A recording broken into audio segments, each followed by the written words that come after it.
going on, Jerome Homies? Raw, real rant from an undisclosed location, and I don't know. Rants just feel good. I feel like there should be something.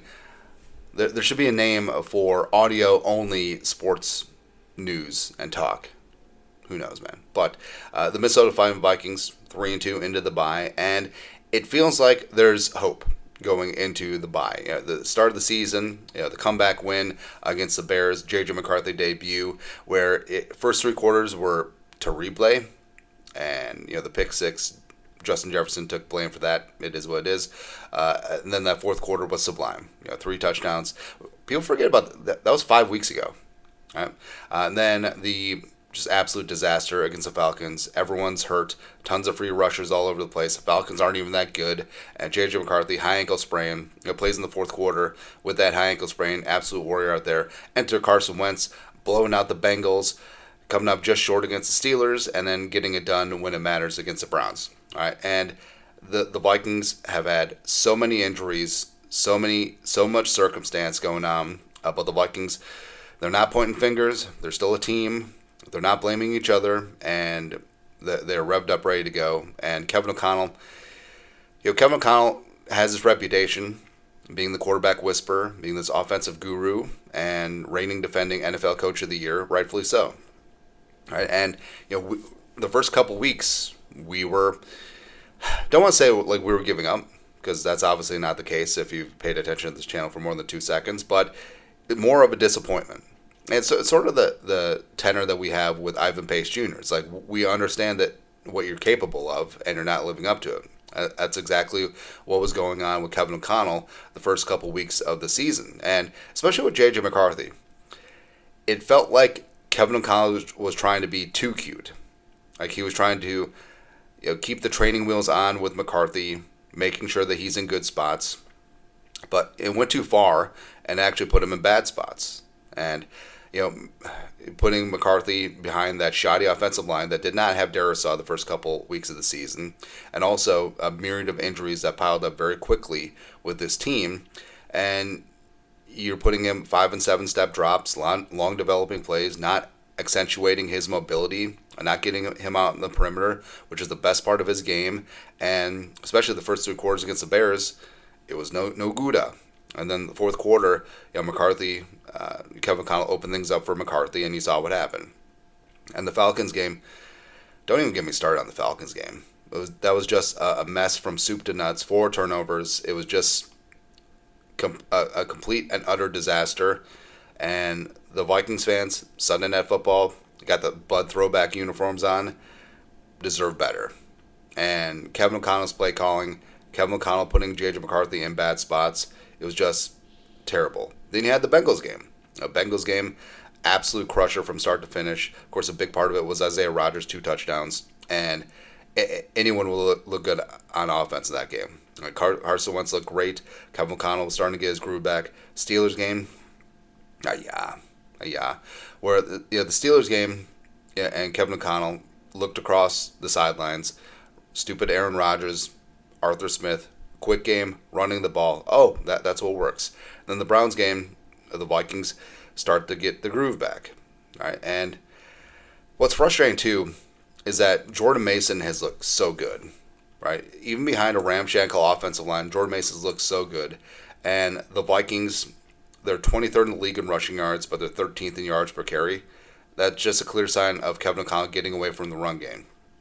All right, but if the Vikings, once they get their offensive line healthy, and Jordan Mason is still ripping off big-time runs, going to be good to go. Now, the losing of the fumbles, that's no good as well. And even though Jordan Mason didn't lose that fumble against the Steelers in the opening drive, he lost one against the Browns. Ball security has got to get tightened up. Xavier Scott also lost one too.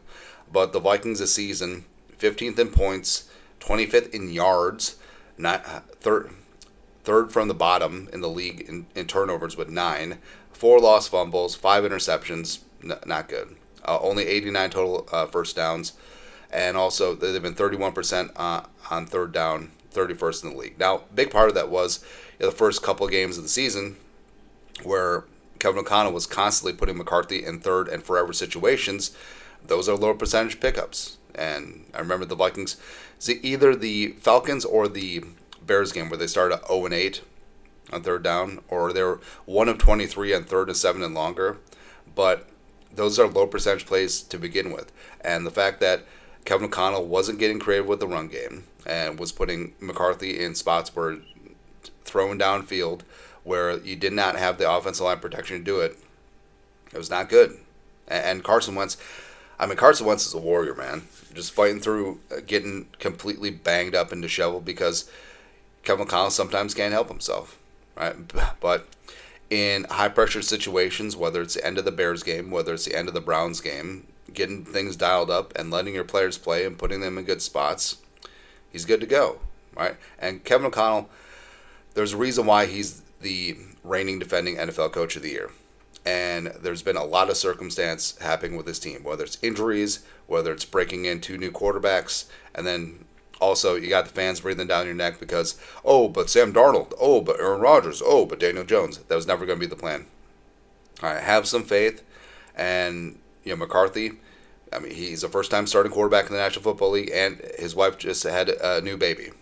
All right, and also, let's not forget, he did, rightfully so, to be with his wife during childbirth, but he missed Thursday practice ahead of the Falcons game. Did that have a full-on impact on the game? Maybe, maybe not, but it certainly was. It did make a difference. But McCarthy, got the baby routine down. Hopefully, getting some rest. Hopefully, that ankle is good to go. Then all of a sudden, he has a chance to be great because his offensive line is getting back. Jordan Addison is already back. McCarthy and Addison had such great chemistry during training camp, and Kevin O'Connell getting this team through the doldrums, getting this team through some turbulence early on is going to prove why he's one of the best coaches in the league. And I feel like this team is going to be shocking the world. They're going to beat the Eagles off the bye. They're going to go to LA, beat the Chargers. They're going to beat the Lions in Detroit, and they're going to beat down the Ravens going forward. That's what's going to happen in the next stanza of this season. Next 4 games, Vikings going forward. Now, feels good to say. Right, and the quarterback issue, will it be McCarthy, will it be Wentz, whatever the decision will be, Kevin O'Connell make the right one. And now that this team is shaking loose of what it could be, I think that you're going to see some magic on offense. I think you're going to see Kevin O'Connell get back to where he once belonged as one of the best young offensive minds in the game. All right, and also the glaring hole in his resume is winning a playoff game, and whether it's the division, whether it's a wild card, whether it's whatever, I think the Vikings are uniquely built to do that because part of the run defense issues is that the Vikings offense hasn't been putting up points and teams can stick with the run, right? So other teams getting away from the run, Vikings pass rush getting warmed up, revved up, ready to go, and the Vikings offensive line being back to where it needs to be, all of a sudden the Vikings can be a tough out. Plus, if it's McCarthy, it should be McCarthy. By the end of the season, he'll have tons of seasoning, right? He'll be spicy, es muy caliente.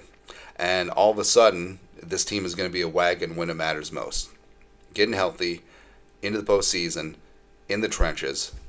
Kevin O'Connell just dialed in and being the play caller that we know that he can be. And it's going to be good. Anyways, that's it. Raw Real Rant, you guys are the best, to do. Skol, some production value.